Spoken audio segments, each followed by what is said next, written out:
I said it at 9:14 on a Tuesday morning, in a glass conference room, in front of 31 people, 4 of whom outranked me. Senior Vice President Victor Lang announced that Danny Moreau was being transferred to his division effective immediately, and I stood up and said, "No, she's mine." The room did that thing rooms do when a sentence lands wrong. The collective breath, the 31 pairs of eyes ping-ponging between me and Danny and Victor. Because everyone in that room knew 2 things about Danny Moreau and me. 1, we were the 2 best program leads at Corvus Systems. 2, we had spent 3 years trying to professionally destroy each other, in a rivalry so famous that new hires got briefed on it like a fire evacuation route, and I had just stood up in a Tuesday operations review and called her mine. Let me be precise about what I meant, because I've had a long time to think about it. I meant, she's on my org chart. Her projects report through me. You don't get to reach into my division and take her. Perfectly professional. Completely defensible. That is not how it sounded. It sounded like a man planting a flag. It sounded, and I watched this understanding move across 31 faces in real time. Like weather. Personal. Victor Lang recovered first. Because Victor Lang always recovered first. He laughed. Warm and generous. The laugh of a man who has never once in his life been genuinely surprised, and said, "Well, noted, Nate. We'll take the territorial concerns offline." Light chuckles. Meeting moved on. Smooth as poured concrete. But here's the detail that mattered. The detail I'd stood up because of. And you need to see it the way I saw it. For 1/2 second before the laugh, 1 frame, gone so fast I'd have missed it if I hadn't been watching for it, Victor Lang's face had shown something that had no business being there. Not annoyance, not amusement. Alarm. Because Victor didn't know what I knew. He didn't know that at 7:02 that morning, alone on the 11th floor, pulling vendor files for next week's acquisition prep, I had found something with Danny Moreau's name on it that should not exist. And the transfer he'd just announced, sudden, effective immediately, Danny moved under his direct control, wasn't a staffing decision. It was a man moving a chess piece into the square where it was going to be sacrificed. And she hit my office door 11 minutes after the meeting broke, closed it behind her hard enough to rattle the glass, and stood there with her arms crossed in that way she has, chin up, absolutely composed, and furious enough to weld metal. "Mine," Danny said, in front of the entire operations org.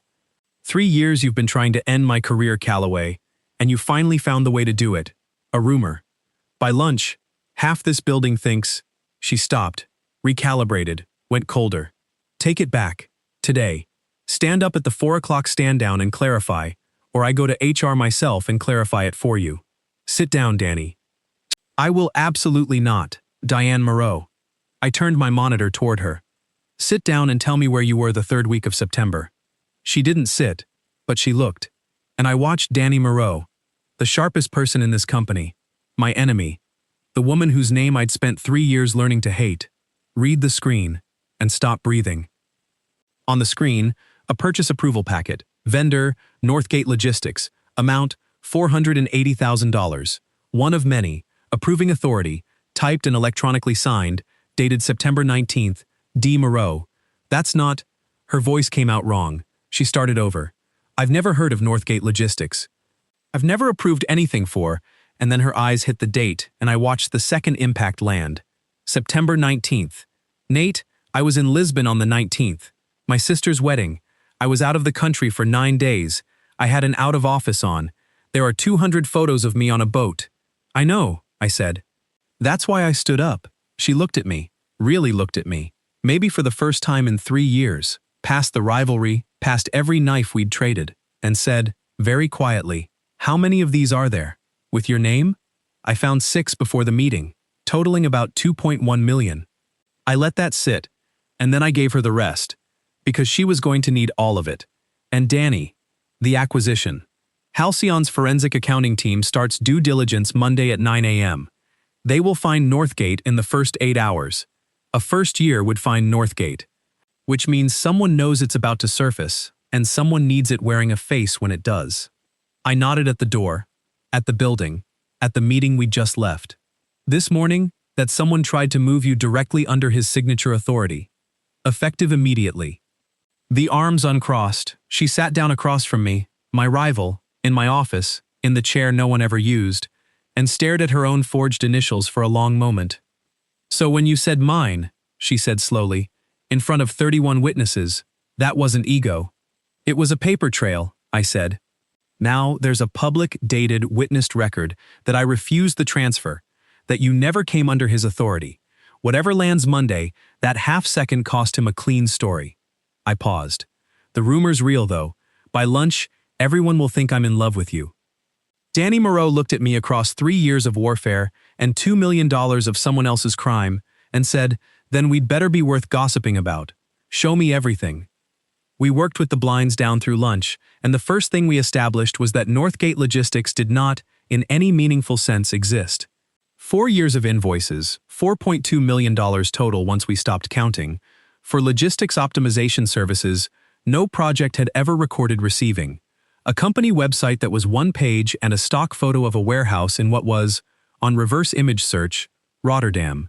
A business address that resolved to a UPS store between a nail salon and a sub shop. And a state registration listing exactly one human being as registered agent and managing member. A name that meant nothing to me and everything to Danny, because Danny had once endured a company holiday party seated next to Victor Lang's wife for 2 hours. "Gerald Foss," she said flatly. "That's Victor's brother-in-law. He consults. Nobody has ever been able to establish in what." She sat back. $4.2 million, Nate.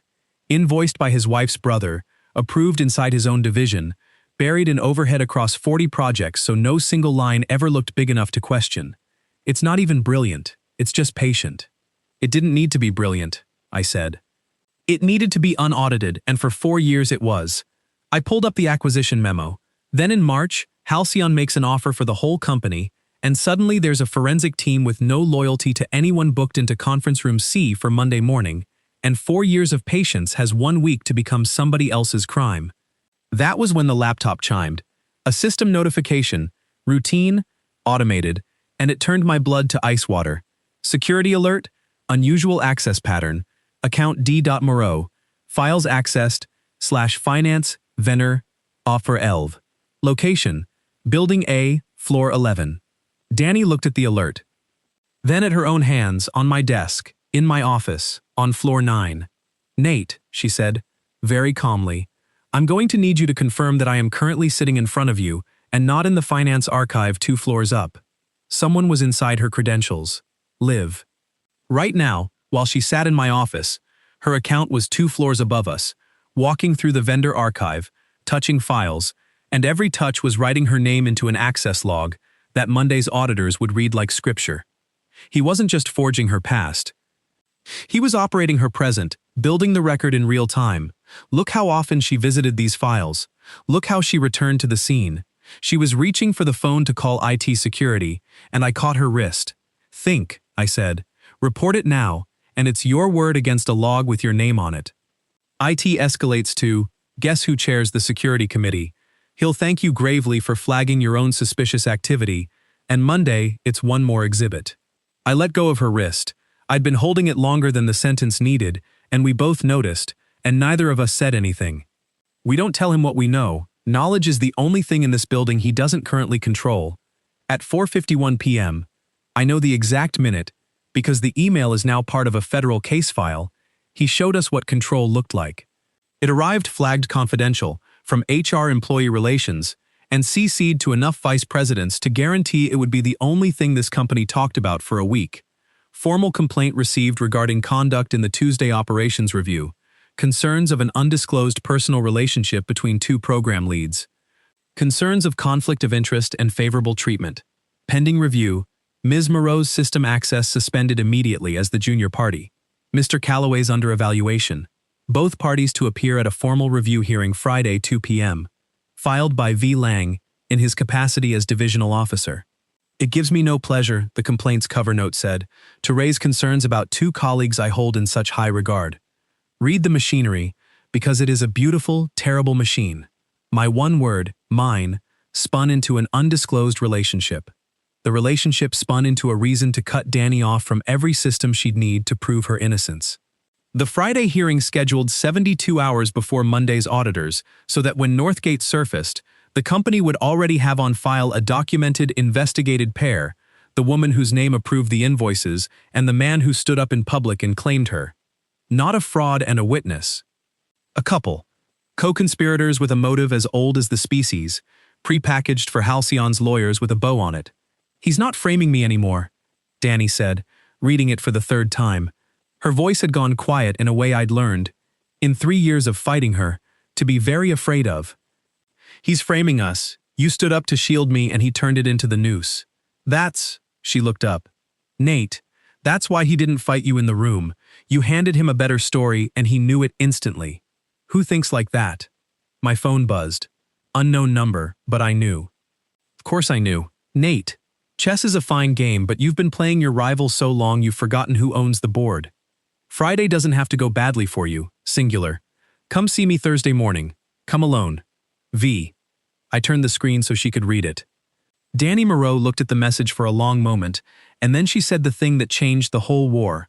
"Before we fight him, I need to know something, and I need the truth, because if I'm going to lose my career standing next to you, I want to know exactly who I'm standing next to." She squared up to me the way she used to across conference tables. "The Meridian bid 2 years ago. My deck leaked to the client the night before we pitched. My deck, with my pricing. And you walked in the next morning with a counter bid that undercut me by 4%. I have hated you for 700 days over that morning. Look me in the eye and tell me how you had my numbers. And here is where the story turns, so listen closely. Victor gave them to me," I said. "He came to my office the night before, concerned, off the record, said you'd gotten my draft somehow, and were undercutting me. Showed me a photo of your deck as proof, told me to protect myself." I watched her face begin to change. "Danny, the corrupted demo at the Aldrich pitch that you blamed on me, the reorg where I stole your 2 best engineers, the performance review packet with your name in the metadata. I never touched your review packet." "I know," I said. "Say the rest of it. Say where every single one of your reasons to hate me came from. Who warned you? Who showed you proof? Who was always so concerned?" The color went out of her face by degrees, like a tide. "Victor," she said. "It was Victor. Every time. 3 years, Nate. We spent 3 years fighting over a knife he was holding. Sit with what that meant for a second. Because we had to. 3 years ago, Corvus had 2 rising program leads who worked 1 floor apart and audited everything they touched. 2 people sharp enough, together, to have found Northgate in a weekend.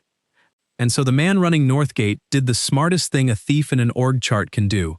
He made sure the 2 auditors spent every waking hour auditing each other. He split 1 promotion into a 2-year bake-off. He fed each of us the other's secrets, always second-hand, always as a favor, always unverifiable. He built our rivalry the way you build a firewall, and we maintained it for him, for free, with our whole hearts. Every trap I ever set for you," Danny said slowly, staring at the wall like the last 3 years were projected on it. "Every hour I spent counter-planning you. That was time I wasn't looking at him. He didn't hide the fraud from the smartest people in the building. He aimed the smartest people in the building at each other." She laughed, one short, awful sound. "You didn't build rivals, Victor. You built witnesses. He just doesn't know it yet." "Witnesses to what?" "Everything we have, he has an answer for. Forged approvals. She forged them. Live credential access. The log says her. My testimony. Her boyfriend, obviously. I ran both hands down my face. We can see the whole machine, Danny, and we cannot prove one moving part of it. We know. Knowing isn't evidence." And Danny Moreau got a look on her face that I had previously only ever seen across a negotiating table in the moment before she took something away from me. It's a spectacular look. It's much better from this side. "Nate," she said, "what do you think I've been doing for 3 years?" She made me drive to her apartment for it. She wouldn't say another word inside the building, which by then felt less like paranoia and more like hygiene. And from the top shelf of a coat closet, she pulled down 2 things, an external hard drive and a physical, actual tabbed binder, and she set them on the kitchen counter with the weight of a confession. "I need you to not be weird about this," said Danny, and then showed me the file name on the drive, Callaway. 3 years. Every incident. The leaked Meridian deck, with the original email Victor had forwarded her as proof of my treachery. Full headers preserved, because Danny Moreau does not screenshot when she can archive. The Aldrich demo failure, with the server logs she'd pulled the same night, time-stamped, to prove I'd touched the files. The warning messages from Victor across 3 years. Every, keep this between us, but every, I shouldn't show you this, saved, dated, sorted. She had built, in secret, with the meticulous fury of a woman collecting evidence against her enemy, a complete forensic archive of every crooked thing Victor Lang had ever routed through our war. I kept receipts on the man I hated, she said. Turns out I was auditing you, and the whole time every exhibit had his fingerprints in the margins. I was building the case that convicts him, Nate. I just had the wrong name on the folder. We were up until 3 a.m., and the deeper we went, the better and the worse it got, in exactly that order. The better. Metadata doesn't lie, and Victor had never imagined anyone would keep the originals. The proof emails he'd shown each of us about the other, supposedly forwarded from our accounts, carried routing headers from a machine that never appeared in any IT asset list, a private device on the executive VFLAN with a name that showed up over and over in the header trails, like a signature the sender didn't know he was leaving. VFLAN X1. The same device name that appeared. Danny found it at 1:40 a.m., and neither of us breathed for a minute, in the embedded properties of 2 of the forged Northgate approval PDFs, his personal laptop, his forgery bench, 3 years of manufactured rivalry, and 4 years of manufactured invoices, produced on the same machine, and the machine had signed every page. The worse, at 2:15 a.m. we found my name. Not on an approval, underneath everything. The original vendor record for Northgate Logistics, the route entry, created 5 years ago, before the first invoice, was created by an administrator account, N. Callaway ADM, my account. From my sysadmin days before I moved into program management, an account that should have been decommissioned when I changed roles, and I now learned at 2:15 in the morning with my heart doing something arrhythmic, never was. Someone had kept it alive for 5 years like a tool in a drawer. I hadn't found this fraud by accident and stood up for Danny out of nobility. I had been load-bearing since before it started. Whatever story broke on Monday, its first sentence had my name in it. Danny watched me absorb it. Then she said quietly, "Hey, look at me." I did. "This morning you showed me a forgery with my name on it, and you didn't ask me a single question about whether it was real." "Not one, Nate. After 3 years of war, your first move was she was in Lisbon." She turned the laptop back around. "So you were in Denver the week this account created that record. It's in your own calendar archive. I checked an hour ago, because unlike you I do verify things about my rivals. Now we work." I wanted on the record that at 2:20 in the morning, buried under a $4.2 million frame job, 3 days from a career-ending hearing, my primary thought was that I had spent 3 years at war with the only person I'd ever met who thinks the way I do, and that I would need to have a word with past me about it, if we survived. Thursday morning I went to see Victor, alone, like the text said, except for the phone in my breast pocket recording, which in our one-party consent state is just called taking notes. His office is the whole southeast corner of 11. He was gracious. He poured coffee. He talked for 10 minutes about the acquisition, about legacy, about how 22 years building Corvus teaches a man that companies survive on stories, and then he slid a single sheet of paper across the desk, and there it was, a witness statement. Already drafted, in my voice, better than my voice, the man could write, attesting that I had, over the past year, observed irregularities in Danny Moreau's vendor management, that I had allowed a personal attachment to cloud my professional judgment, that I now recognized my duty to disclose. "Sign it," Victor explained gently, "and the Friday hearing becomes a formality. For me, singular. My old admin account? A decommissioning error, IT's fault, cleaned up quietly. My career? Accelerated, frankly. The acquisition would need steady hands. The story needs one name, Nate," he said, kindly, terribly. "It has 2 candidates. You're holding the pen." I looked at the statement for a long moment. Then I looked up and asked him one question, conversationally, the way you'd ask about weekend plans. "What's it like, Victor, watching 2 people you respect enough to fear spend 3 years destroying each other on your schedule?" I've always wondered whether you enjoyed it or whether it was just logistics. 4 seconds of silence, the longest 4 seconds of my professional life. His eyes flat and assessing, the mask not slipping but hovering. "I think grief makes people say strange things," Victor said finally, smoothly, standing to end the meeting. "Friday at 2, Nate. Bring your pen." He hadn't confessed. He was too old an animal for that. But walking out of the southeast corner of 11, I had him saying the story needs one name, it has two candidates on a recording, and more than that, I'd watched his eyes when I said 3 years and your schedule, and I'd seen it land. He now knew that we knew, which meant, with the hearing 27 hours away and the auditors 72 hours out, Victor Lang was about to do the one thing 4 years of patience had never once required him to do: hurry. He hurried by 3:15 that afternoon. The email came from IT Security, subject line dry as sand, access review, action notice. In light of the pending employee relations matter, my system and badge access would be suspended as of 6 p.m. today, pending Friday's hearing. Danny's was already dead. In 2 hours and 45 minutes, the two of us would be standing outside the walls of the crime scene with our faces pressed to the glass, and every log, file, and server we needed would be on the inside with him. I called Danny. She answered halfway through the first ring. She'd gotten a courtesy copy. He'd wanted her to see the clock. Okay, she said, and I could hear her already moving. Keys, door, engine. Tell me you know something about this acquisition that he doesn't think we know. I know exactly one thing, I said, and it's the reason he has to finish this before Monday instead of after. The purchase agreement. Because I'd spent the spring doing diligence prep, which meant I had read the deal documents that Victor, operations to his bones, had skimmed for the parts with his name. Halcyon's Standard Terms, Section 6.4. There's a disclosure channel, a monitored escrow inbox, run by Halcyon's outside counsel, established the day the letter of intent was signed. Any Corvus employee can submit material information about the target directly. It exists so Halcyon can't be sued by their own investors for buying blind. And Danny, it has two properties that matter to us. Nothing sent there can be withdrawn, altered, or deleted by anyone at Corvus. And Halcyon's lawyers are contractually required to review every submission before close, and before relying on any internal Corvus investigation. Silence on the line while she took the shape of it. The Friday hearing, she said slowly. His whole play is getting Corvus to officially conclude it was us. Fast, internally, before Monday, so Halcyon inherits a closed case with our names in the file.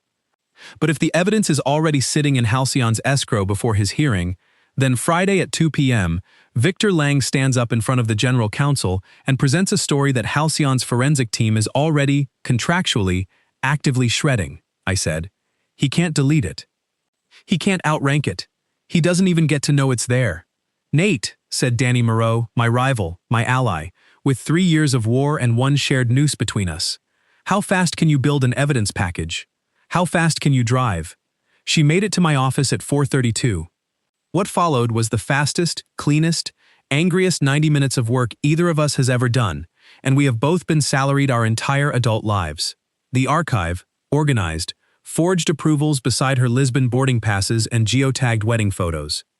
The metadata report, the Lang X1's fingerprints on the rivalry forgeries and the Northgate PDFs, side by side, with a plain English narrative even a lawyer could follow. The UPS store address, the Foss registration, the brother-in-law's LinkedIn, the live credential hijack, alert screenshot preserved with its own headers. My Thursday recording, the story needs one name.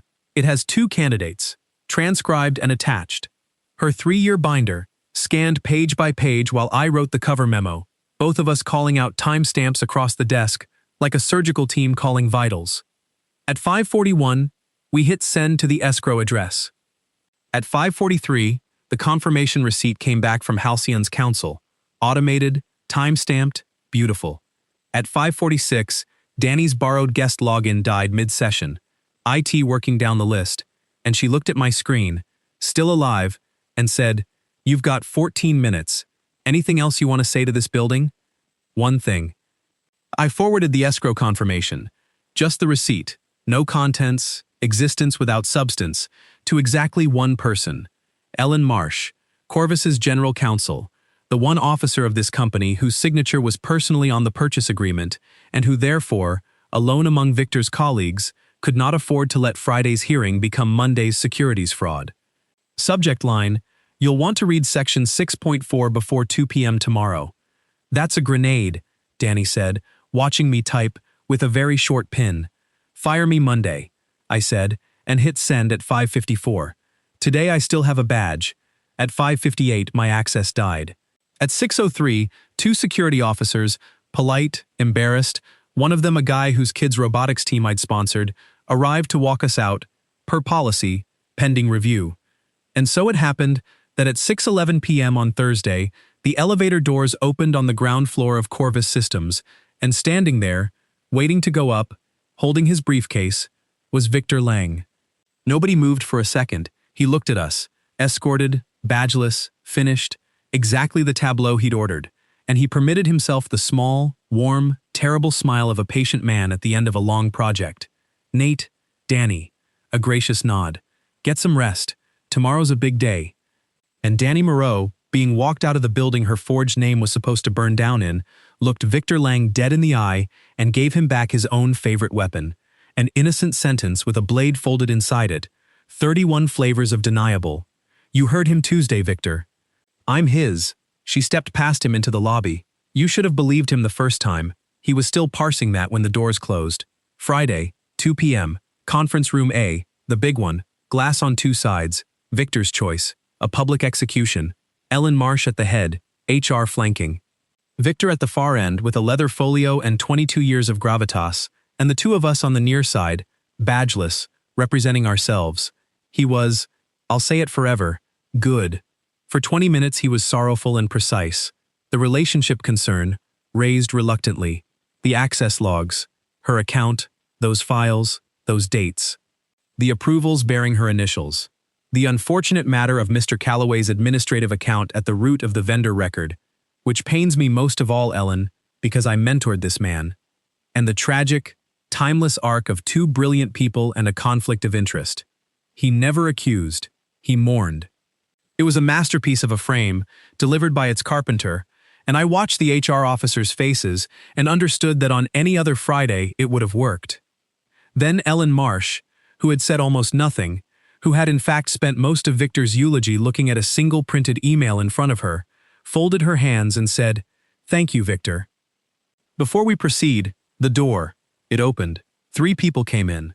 A woman in a gray suit I didn't know, a man carrying a forensic laptop case, and Corvus's outside deal counsel, who was not scheduled to be in this building until Monday. For the record, Ellen said, level as a spirit bulb, joining us from Halcyon's counsel and forensic diligence team, pursuant to their rights under Section 6.4 of the purchase agreement, following a disclosure submission received at 5:41 yesterday evening. Victor, and here she looked up, and I will remember her face for the rest of my life, because there was nothing in it at all. They've asked that you not touch your laptop. The silence in that room had a texture. 30 seconds of it. Victor Lang sat absolutely still at the end of the long table, 22 years of stories evaporating off him, and into that silence I said the only thing I'd rehearsed. Check the disclosure file, Victor. Page 1 has your device name on it. He tried, of course. Men like Victor always get one more speech, and he gave it. Irregularities in the submission itself. A desperate fabrication by 2 compromised employees. Metadata can be manufactured. And it was good. It was even mostly calm. And it lasted right up until the Halcyon forensic examiner, who had the flat affect of a man who has heard every speech, said the quietest sentence of the afternoon. Mr. Lang, the device Vlang X1 connected to the executive wireless network at 1:12 this afternoon. It's currently in this room. We'd simply like to image it, which, if the submission is a fabrication, is the fastest possible way to clear your name. And Victor Lang looked at his briefcase. Everyone in that room watched Victor Lang look at his briefcase. It was maybe 3/4 of a second. It was the loudest 3/4 of a second I have ever heard. 22 years of stories, and the last one he ever told at Corvus was involuntary, wordless, and directed at his own luggage. Ellen Marsh closed her folder. I think we're going to adjourn, she said, and reconvene with rather different counsel present. Victor, the briefcase stays. Here's the aftermath, fast, the way it actually rolled out over the following months. The acquisition paused. Halcyon's people, to their credit, wanted the infection mapped before they bought the patient, and then closed at a modestly revised price, with a purchase agreement addendum that I'm told now gets taught, and a clawback that reached 4 years deep into Victor Lang's compensation. Gerald Foss, brother-in-law and sole proprietor of a UPS mailbox, was the first to take a deal, and did what men like Gerald always do, which is narrate. The forensic image of Valang X1 matched the escrow submission byte for byte. The rivalry forgeries and the Northgate approvals, composed on the same machine, sometimes on the same afternoons. There was an April 9th where he'd forged a vendor invoice at 2:10, and a poison pen email about my sabotage at 3:40, and made a 5 o'clock tea time, and I think about that time-blocking discipline more than is healthy. Wire fraud, falsification of records, obstruction, his lawyers are still lawyering, but the last motion I read spends 11 pages arguing about the word knowingly, and when the fight has moved to adverbs, it's over. Our names came out of it not just cleared, but, and this was Ellen Marsh's doing, in a memo to Halcyon I was never supposed to see, credited. The internal review of the Friday hearing found no relationship, no conflict, no misconduct, just, in the memo's exact words, 2 employees whose documented antagonism proved to be the company's only functioning audit control. Our antagonism, documented. I want that on a plaque. They made us co-leads of the integration, which everyone understood was the company apologizing in the only language it speaks. And for 4 months, Danny Moreau and I worked 12-hour days rebuilding the vendor systems Victor had hollowed out. Except now, the rivalry ran in reverse. Same competitiveness, same scorekeeping, same refusal to let the other one win a single point, but aimed outward, and I have to tell you, as colleagues, we had been dangerous. As allies, we were unfair. And the other thing, you know the other thing. You've been waiting for it since the title. It didn't happen the way the office pool predicted. There was a pool, of course there was a pool. I have seen the spreadsheet and several people got very specific. No confession in the rain, no kiss in the server room.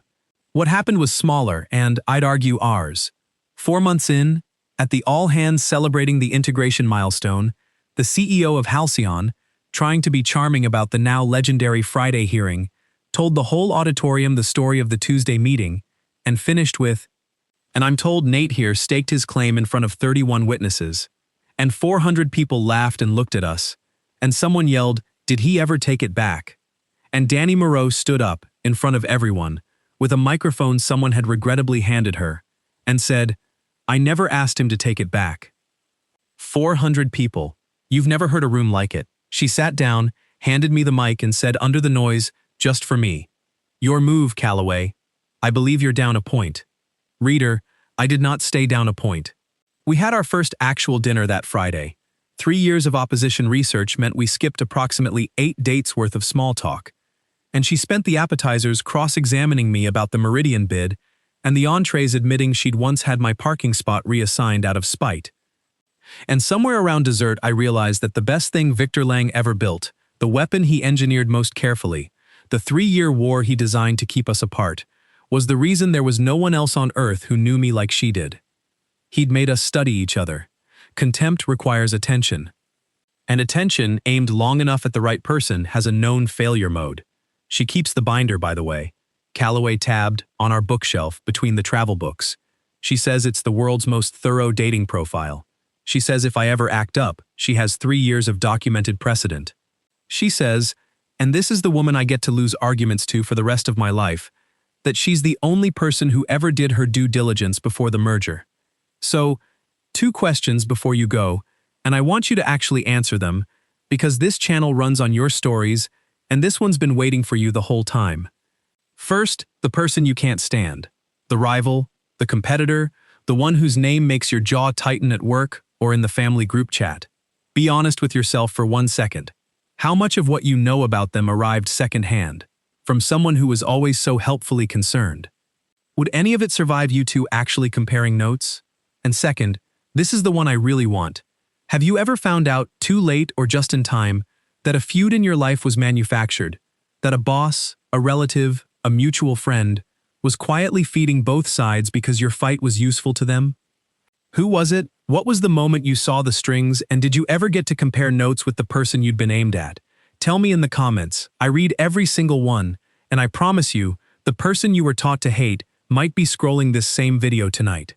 Subscribe if this one landed, because next week I'm telling you about the promotion I turned down without knowing why, the intern who cried at my desk the day I announced it, and the 20-year-old company's secret she'd found in a filing cabinet that explained both.